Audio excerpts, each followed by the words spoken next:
इंसान कितना भी नास्तिक क्यों ना हो, लेकिन जब उस पर कोई विपत्ति या कष्ट आती है तब वह कहीं ना कहीं भगवान, एस्ट्रोलॉजर या वास्तु का सहारा जरूर लेता है।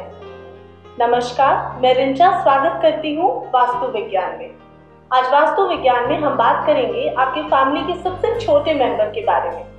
आप बिल्कुल सही समझ रहे हैं, मैं बात कर रही हूँ आपके बच्चों की। इसी विषय में हमारे साथ बात करने के लिए हमारे स्टूडियो में मौजूद हैं vastu consultant, space healer and astrologer doctor Poonam. स्वागत है पूनम जी आपका हमारे शो में। मैम, कुछ बच्चे बहुत जिद्दी हो जाते हैं या बहुत लेजी होते हैं या उनका पढ़ाई में मन नहीं लगता, तो क्या ये वास्तु दोष भी हो सकता है? तो वास्तु दोष हो सकता है क्योंकि घर की जो एनर्जीज है, वास्तु है, ये हर एक को इफेक्ट करती है, चाहे वो बच्चे हों, बड़े हों या बुजुर्ग हों। बच्चों के लिए जो बेस्ट डायरेक्शन है, छोटे बच्चों के लिए स्पेशली, वो है वेस्ट। वेस्ट का कमरा बच्चों को दिया जाए तो बच्चों के लिए बहुत अच्छा रहता है। बच्चों को कभी साउथ वेस्ट में कमरा नहीं देना चाहिए, उससे वो बहुत ज़्यादा डोमिनेटेड और चिड़चिड़े हो जाते हैं। मैम, अब बच्चों की बात हो रही है तो हमारे दर्शकों को बच्चों की पढ़ाई की बहुत चिंता रहती है। जैसे कि सब जानते हैं, पेरेंट्स हमेशा पढ़ाई के पीछे पड़े रहते हैं। तो आप ये बताइए कि स्टडी टेबल किस तरफ होना चाहिए? आजकल तो एग्ज़ाम्स का टाइम है, एग्ज़ाम्स शुरू होने वाले हैं, तो हर एक के ऊपर एक ही प्रेशर और टेंशन बना हुआ है एग्ज़ाम्स को लेकर। बच्चों का जो स्टडी टेबल है उसका डायरेक्शन बहुत इम्पॉर्टेंट है। बच्चों के पीछे जब बच्चे बैठे पढ़ने के लिए तो खाली जगह नहीं हो, वहाँ पे दीवार होनी चाहिए, कोई सपोर्ट होना चाहिए उनके पीछे। उसके साथ साथ जब वो पढ़े तो उनका फेस जो है ईस्ट की तरफ होना चाहिए।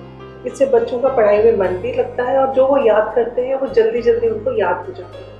मैम, ये तो बात हुई हमारे छोटे बच्चों की। अब दर्शक हमारे टीनेजर्स के बारे में भी जानना चाहते होंगे, तो उनके बारे में आप कुछ बताइए कि उनके लिए डायरेक्शंस कितने मायने रखते हैं और कलर ऑफ द रूम के बारे में। ज़रूर, जो बड़े बच्चे हैं यानी कि टीनेजर्स हैं, कॉलेज गोइंग स्टूडेंट्स हैं, उनके लिए जो अच्छे डायरेक्शंस हैं वो है ईस्ट या नॉर्थ। नॉर्थ या ईस्ट के कमरे स्पेशली बॉयज़ के लिए बहुत अच्छे हैं। इसके साथ साथ जैसे हमारे घरों में इंडियन कल्चर कुछ ऐसा है कि जब लड़कियां बड़ी हो जाती हैं तो उनकी शादी के बारे में सोचना शुरू हो जाते हैं। तो जो मैरिजेबल एज की लड़कियां होती हैं उनके लिए नॉर्थ वेस्ट का कमरा बहुत अच्छा रहता है। वहाँ रहने से उनकी शादी भी जल्दी होती है और एक अच्छे घर में उनका रिश्ता होता है। आपने दूसरा सवाल किया कलर के बारे में। कलर जो है बच्चों के कमरे का ग्रीन इज़ द बेस्ट। उसके बाद में येलो भी अच्छा है, लेकिन डेफिनेटली ग्रीन से बच्चों को एक पॉजिटिव एनर्जी, वहाँ पे उनका मन लगता है, पढ़ाई में ध्यान लगता है और उनके ग्रोथ में बहुत हेल्पफुल रहता है। तो ग्रीन उनके कमरे के लिए बेस्ट कलर है। आजकल एक चलन सा बन गया है रंग बिरंगे कलर्स करने का, red, orange, so on and so forth. कि मैं यहाँ ये कहूँगी कि जितने हम ब्राइट कलर्स यूज़ करते हैं, कार्टून्स बनाते हैं कमरों में उनके लिए, वो बहुत ज़्यादा अच्छे नहीं है बच्चों के लिए। क्योंकि हम चाहते हैं बच्चा बैठकर पढ़े और पढ़ने के लिए बच्चों को शांति चाहिए, एक सीरेनिटी चाहिए। ये जो कलर्स हैं भड़कीले, ग्रीन, ऑरेंज, रेड, इस तरह के जो ब्राइट कलर्स हैं उसमें बहुत आंखों में चुभते हैं और वो बहुत स्ट्रॉन्ग एनर्जीज है। वहाँ बच्चों का मन नहीं लगता पढ़ने के लिए। उनका मन करेगा वो भागे, उछले, कूदे, पढ़ने में मन नहीं लगेगा। तो यहाँ मेरा ये सजेशन है, अगर कोई गेम्स का कमरा है जहाँ बच्चे खेलते हैं, उनके उस कमरे के लिए आप रेड बनाएं, ऑरेंज बनाएं, जो भी कार्टून्स बनाएं, वहाँ पे तो ठीक है। लेकिन बच्चों का जो कमरा जहाँ बच्चों ने पढ़ना है और सोना है, उसके लिए कलर लाइट यूज़ करें। Green is the best colour for kids.